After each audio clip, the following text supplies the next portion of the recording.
Les 5 énergies de sagesse, chapitre 10, la dynamique des relations. Observez les schèmes dans les relations. Un matin, je regarde ma fille adolescente, assise à table, et je pense : comment peut-elle être de mon sang et être sortie de mes entrailles ? Je vis avec elle depuis 15 ans et elle demeure une énigme. Je sais ce qu'elle aime pour le petit déjeuner, l'heure à laquelle elle se couche et qui sont ses amis.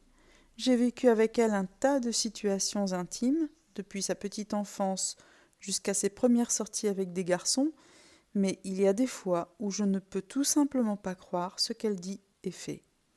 Son monde me semble étranger. Comment peut-elle demeurer un tel mystère alors que je la connais si bien ? Toutes nos relations reposent sur un fond de mystère, avec nos partenaires amoureux, les membres de notre famille, nos collègues, le facteur. Cette personne avec qui nous avons vécu, dont nous avons partagé le lit et avec qui nous avons eu des enfants, nous fait encore dire « Qui es-tu » ? Dans ce chapitre, nous allons nous pencher sur la dynamique des relations, observer la façon dont les schèmes énergétiques émergent et comment travailler avec eux.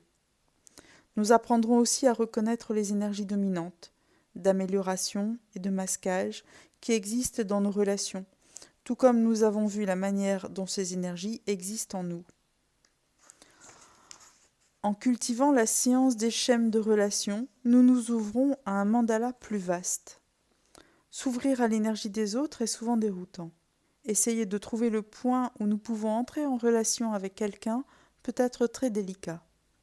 Lorsque nous connaissons les couleurs d'une autre personne, nous pouvons commencer à percevoir que ces énergies sont prévisibles jusqu'à un certain point.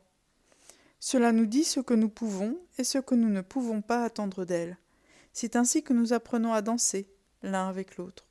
Cela ne signifie pas que cette personne agira toujours de la même façon. La même personne s'exprimera différemment dans différentes situations. En tant qu'être humain, nous sommes à la fois prévisibles et étonnants. Cependant, en examinant les schèmes dans les relations, nous pouvons voir la façon dont les énergies résistent les unes aux autres ou fusionnent. Lorsqu'elles se résistent mutuellement, nous nous fermons et nous nous polarisons.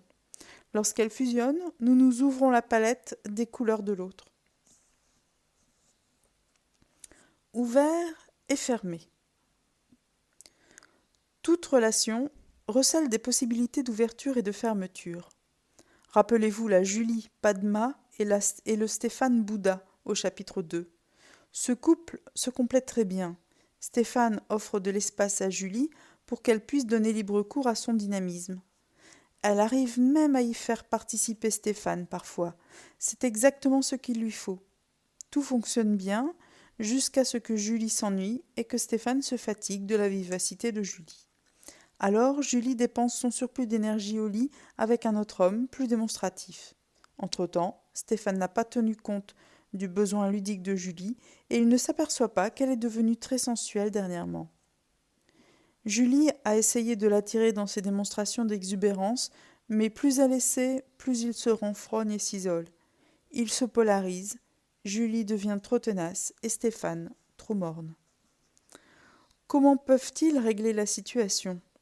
Julie pourrait se rappeler à quel point elle apprécie le style conciliant de Stéphane qui lui laisse tant d'espace pour être elle-même.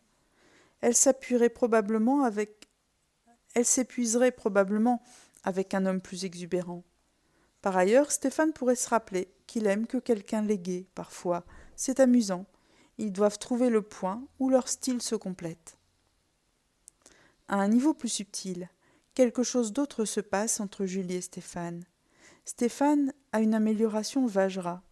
Julie a une amélioration Karma.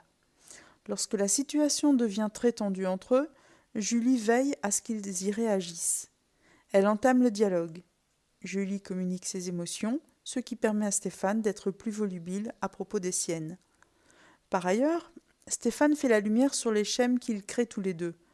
Par exemple, lorsque Stéphane est trop Bouddha, Julie veut partir. Lorsqu'il la fascine avec son intellect, elle est heureuse d'être à ses côtés. Lorsque Julie est trop occupée, Stéphane s'isole davantage. Lorsqu'elle veut qu'il soit plus ludique, il aime bien passer à un autre mode. Alors, les énergies d'amélioration les aident à soutenir leurs relations et les empêchent d'être trop polarisées. Voyons maintenant comment un type Ratna peut être à la fois ouvert et fermé. Pour la plupart de ses amis, Georges est un homme généreux, chaleureux, intelligent, qui aime s'amuser et qui organise des réceptions formidables.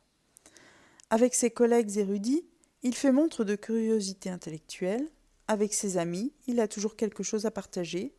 Et avec les enfants, il a toujours des histoires amusantes à raconter. Sa maison est toujours remplie de monde. De l'extérieur, cet homme pourrait sembler un bon parti pour une femme. Mais la vie de Georges est si bien remplie qu'il ne reste pas beaucoup de place pour une autre personne. Même si Georges aimerait bien avoir une relation amoureuse, il ne se rend pas compte qu'il ne laisse pas d'espace pour en créer une. Les femmes vont et viennent dans sa vie. Même si chacune des relations peut être merveilleuse, le temps qu'elles durent, les femmes finissent par devenir claustrophobes. Elles étouffent, soit par un excès d'affection, soit par la surabondance d'activités et de gens qui peuplent la vie de Georges. Il faudrait vraiment une personne spacieuse pour donner à Georges l'espace dont il a besoin pour être entièrement lui-même. Il sera difficile pour Georges de trouver l'intimité qu'il recherche, parce que la rigidité de son énergie Ratna ne permet pas la coexistence avec l'énergie Padma. Étant donné que Georges a une énergie d'amélioration Vajra, il prend beaucoup de plaisir à s'adonner à des projets intellectuels. Lorsqu'il est pris par son travail, l'aspect le plus déroutant de son énergie Ratna se dissipe. Puis, l'énergie Ratna se combine à son énergie Vajra pour produire des tas d'articles et de livres. L'intimité qu'il partage en travaillant à ses projets avec des amis est ce qui le rend le plus heureux. Les pièges de la projection. Nous créons continuellement notre monde par la projection. C'est particulièrement facile à faire dans les relations. Lorsque nous travaillons seuls, nous trouvons parfois l'espace nécessaire pour contempler qui nous sommes. Nous pouvons commencer à voir la façon dont nous créons notre monde en faisant une projection de nos attentes et en nous y conditionnant. Dans les relations, c'est plus délicat, parce que nous avons tendance à réagir aux autres.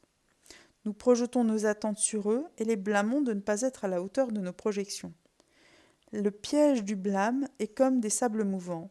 Une fois qu'on s'y trouve, il est difficile d'en sortir. Il nous aspire irrémédiablement. Nous commençons à croire à notre propre scénario.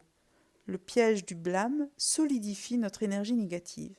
Si nous pouvons voir la dynamique de l'énergie dans une situation, l'inéluctabilité du fait que les tendances d'une personne seront amplifiées dans certaines circonstances, il est possible d'éviter de blâmer les autres. Quoi qu'il advienne,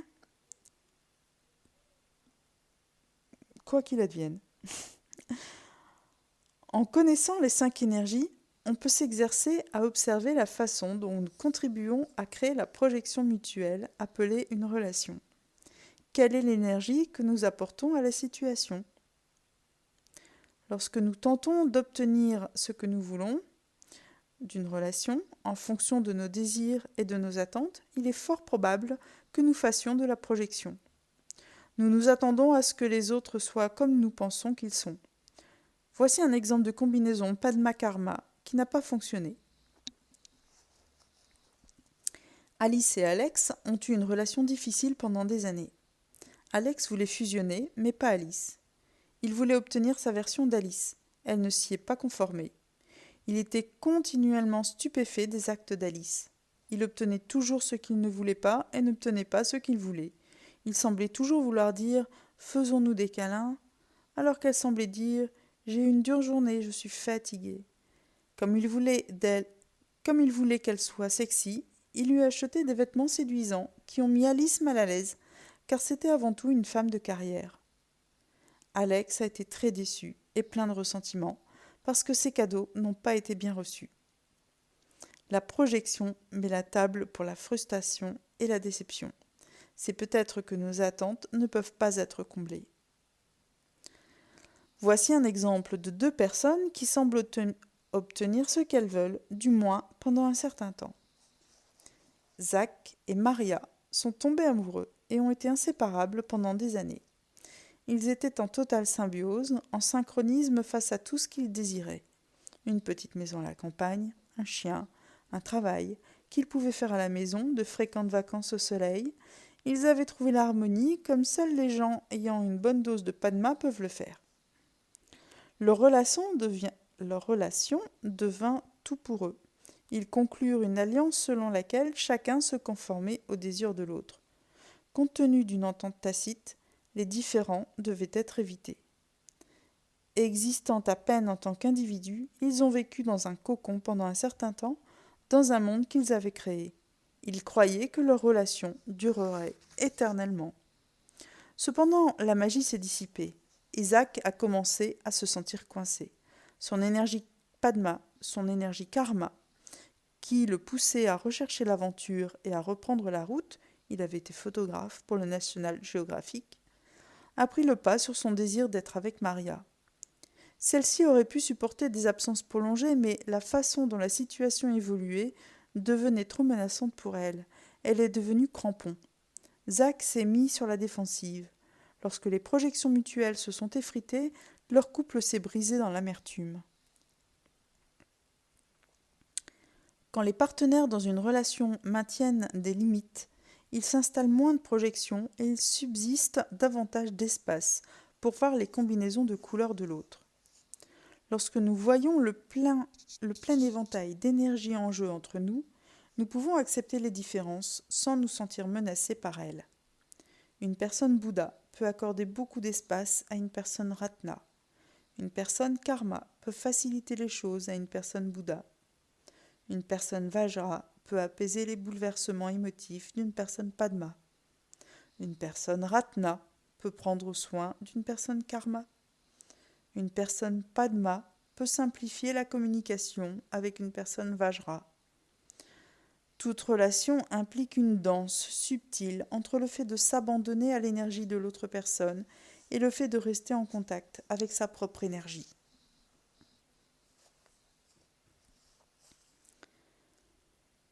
Différentes caractéristiques dominantes. Chaque combinaison d'énergie présente un potentiel de polarité rigide et de fusion complémentaire. Les gens qui ont des énergies dominantes différentes se complètent souvent magnifiquement et enrichissent leurs relations par leurs qualités différentes. Mais le contraste peut aussi amplifier leur schème confus. Si une personne est d'un bleu bien enraciné et qu'une autre est d'un rouge implacable, le manque de souplesse entraîne une réaction en chaîne. Plus la personne Vajra sera distante, plus la personne Padma s'y accrochera. Cette dynamique augmente encore l'éloignement. Pour tenir le coup, les deux parties rigidifient encore qui elles sont, comme moyen de défense contre l'énergie de l'autre personne. Elles se polarisent par la résistance. Cependant, lorsqu'elles sont capables de s'ouvrir et de fusionner, leur style en arrive à s'équilibrer. Voici un exemple d'une relation à long terme dans laquelle les schèmes émotionnels sont devenus clairs et où les partenaires ont été en mesure de travailler consciemment avec eux. Justin et Rose tirent une grande satisfaction et beaucoup de joie de leur vie professionnelle. Dans leur temps libre, les difficultés surgissent parce qu'ils ont des idées différentes du plaisir. Rose aime faire des choses à deux, socialiser, voyager, prendre des vacances, aller au restaurant. Un monde Padma. Justin aime passer du temps seul et se consacrer à l'un de ses nombreux projets d'apprentissage. Au début de leur relation, Rose passait son temps à dire à Justin qu'il n'avait pas à travailler tant. Puis, elle s'est rendue compte que c'était sa façon à lui d'avoir du plaisir, la façon Vajra. Chaque week-end, Justin et Rose faisaient face à la même question. Comment allaient-ils passer leur temps ? Habituellement, ils tombaient dans leur schème coutumier et finissaient par s'en vouloir l'un l'autre. Lui en voulait de lui mettre de la pression pour qu'il interagisse, et elle lui en voulait de ne pas interagir. Ils tombaient dans le piège du blâme. Parfois, lorsque la dynamique devenait extrême, ils fuyaient vers leur énergie de masquage. Justin se calmait pour devenir Bouddha, et Rose devenait une karma occupée.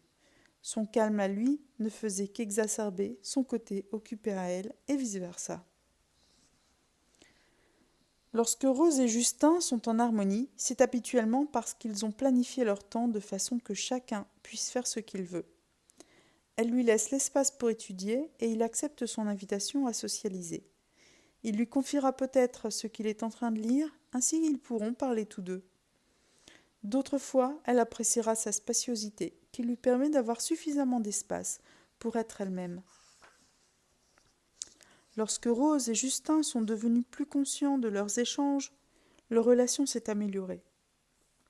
Mais régler les problèmes inhérents à la dynamique de leur énergie dépendait de leur capacité à renoncer à leurs propres exigences jusqu'à un certain point. Alors, leurs combinaisons particulières d'énergie leur ont permis de s'ouvrir. Ils pouvaient être vraiment eux-mêmes, ensemble. Une fusion saine est un mélange de couleurs brillantes. Ce n'est pas une couleur qui en recouvre une autre. Nous explorerons ce processus plus en détail au chapitre 17. Ma fille Chandra et moi avions l'habitude de nous disputer le matin. J'aime agir rapidement, débarrasser la table, préparer le petit déjeuner, les repas emportés. Mais essayer de la faire se dépêcher le matin ne faisait que créer des tensions. La maman karma organisée et efficace, se heurtant à sa fille Ratna, gâtée et aimant son confort. Chandra, dans la sagesse de ses 10 ans, a trouvé la solution. Elle a réglé son réveil matin pour qu'il sonne assez tôt pour qu'elle ait le temps de jouer avec son chat, de lire et de s'habiller tranquillement. La même dynamique s'était installée après l'école. Chandra prenait un temps exceptionnellement long pour faire ses devoirs et toute la famille craignait qu'elle ne les remette en retard. Là encore, j'ai essayé de la faire accélérer. Ce n'est qu'après une réunion parents-maîtres que nous nous sommes rendus compte de ce qui se passait. Chandra adorait composer des histoires pleines d'imagination et de description, ce qui lui prenait beaucoup de temps. En prenant conscience de son processus créatif, nous avons finalement été en mesure d'apprécier l'intégrité de Chandra et de lui permettre d'être qui elle était. Les mêmes qualités dominantes.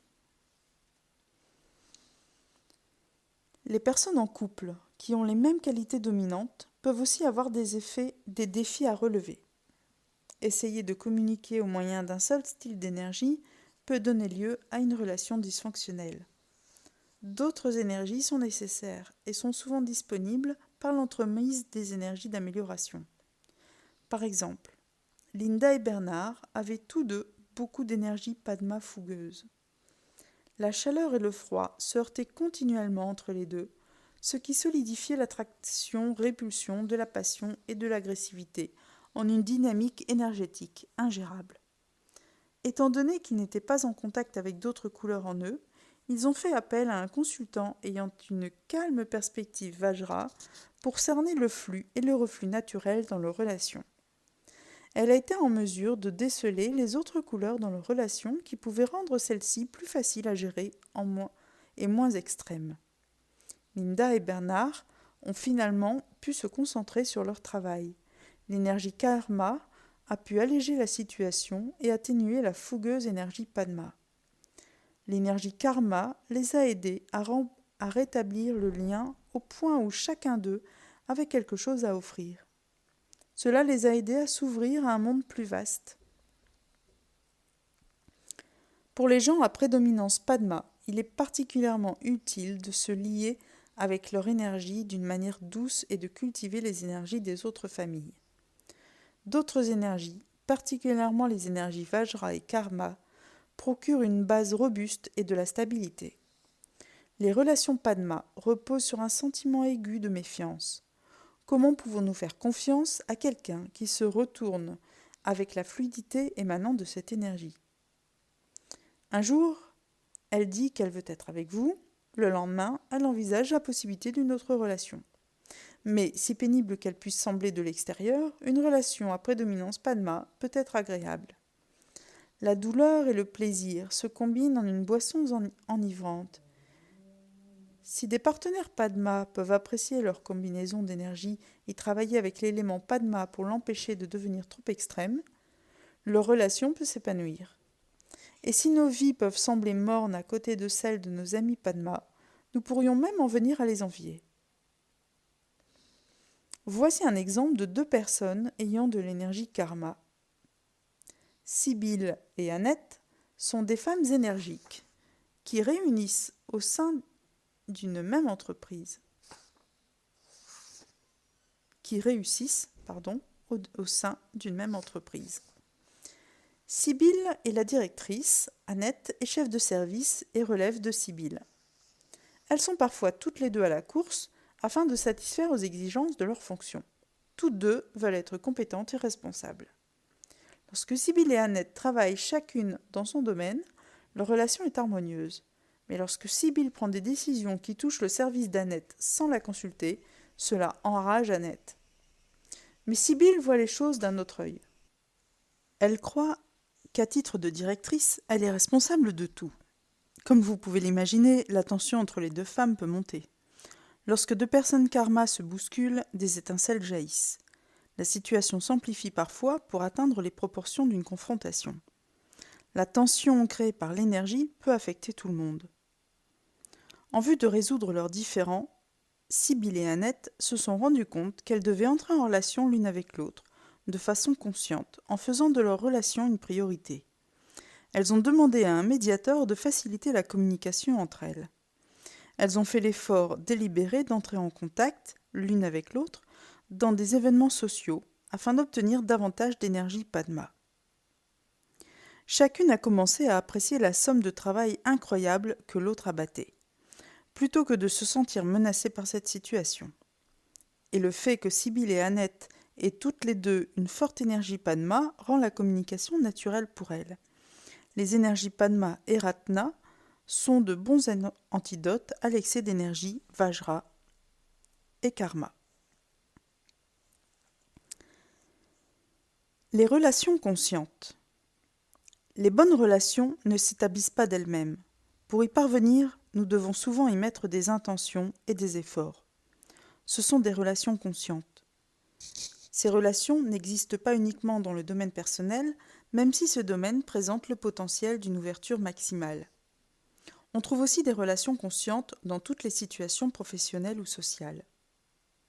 Parfois une personne, peut-être celle qui est en train de lire ce livre, est plus prête que l'autre à avoir une relation consciente.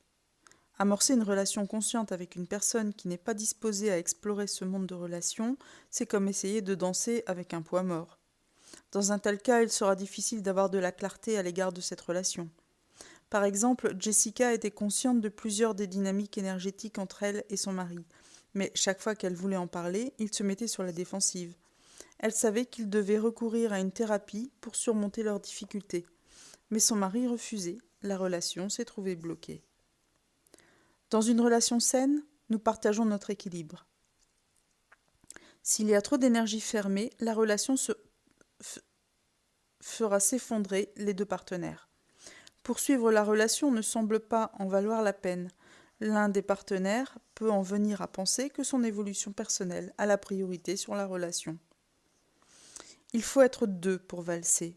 Si l'énergie de quelqu'un est réprimée en raison de la relation ou indépendamment de celle-ci, le partenariat demeurera ingérable ou du moins insatisfaisant. Il n'y aura pas de valse. Voici un exemple d'une relation qui a traversé un long processus avant de devenir consciente. Dès le début de leur partenariat professionnel, Charles, Vajra et Alain, Karma, ont vu leur relation surchauffer parce qu'ils faisaient les choses différemment. Charles voulait consacrer beaucoup de temps à la planification de leur entreprise conjointe. Alain voulait simplement explorer diverses possibilités. Au début, ils ont essayé de se donner de la rétroaction l'un à l'autre, mais la rétroaction était souvent de l'agressivité déguisée. Plus ils tentaient de discuter de leurs différends, plus la situation s'envenimait. Ils se blâmaient mutuellement de leurs désaccords. Les deux sont devenus réactifs et sur la défensive, chacun se cantonnant encore plus dans son style particulier. Rien ne fonctionnait.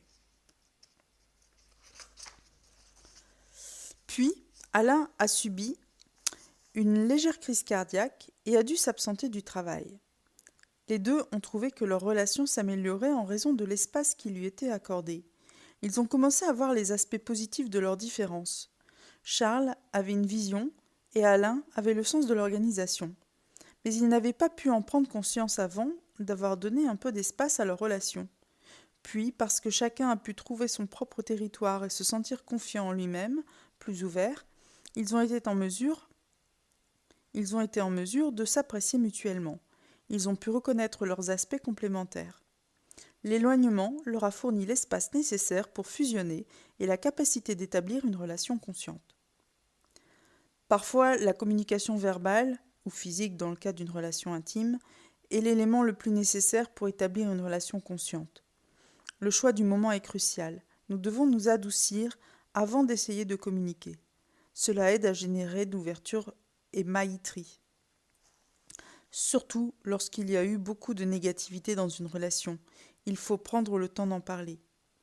Vous et votre partenaire pouvez décider que le jeudi soir ou le samedi matin, chaque semaine, vous allez discuter de votre relation pendant 1 heure. Même le fait d'être disposé à avoir cette discussion est un signe d'ouverture. L'exercice de conscientisation figurant à la fin de ce chapitre propose une technique utile, l'interrogation appréciative. Il peut également être utile de consulter un médiateur professionnel qualifié ou un thérapeute. Le travail avec les 5 énergies recèle beaucoup de potentiel pour nous aider à rendre une relation consciente. Si nous pouvons vraiment voir les couleurs d'une autre personne, nous pouvons en apprécier la manifestation. Si les 2 partenaires y parviennent, l'énergie de chacun aura sa propre piste de danse. Il y a de la place dans notre chanson et notre danse, et de la place pour sa chanson et sa danse, et pour le jeu de couleurs entre nous. L'abondance de notre propre mandala est enrichie par le mélange conscient avec le mandala de l'autre. Exercice, l'interrogation appréciative. Cet exercice, qui suscite l'équilibre et l'appréciation à l'égard de chaque participant dans une relation consciente, est adapté d'un exercice utilisé dans le développement organisationnel et le travail thérapeutique. Il peut se faire à 2 ou en groupe. Une personne en interroge une autre et prend des notes. Lorsque vous répondez aux questions, réfléchissez aux énergies présentes. Par exemple, quelqu'un pourrait répondre à la première question en disant « Lorsque j'ai pratiqué la méditation pendant 3 mois, Bouddha. Lorsque je me suis concentré sur l'écriture d'un livre, Vajra, etc. » La première personne pose à l'autre les questions suivantes. Quels ont été les moments dans ta vie où tu t'es senti le mieux? Quelles sont les conditions extérieures qui ont rendu cette situation possible? Quelles sont tes qualités intérieures qui ont rendu cette situation possible?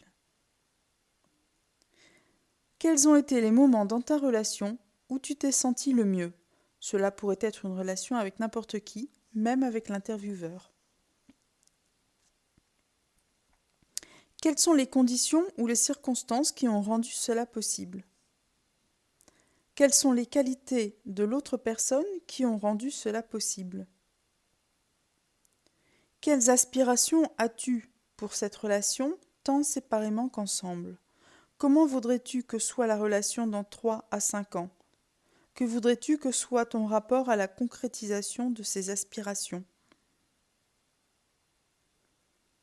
Quand vous avez terminé, inversez les rôles, puis discutez ensemble de ce processus ou présentez vos réponses au groupe.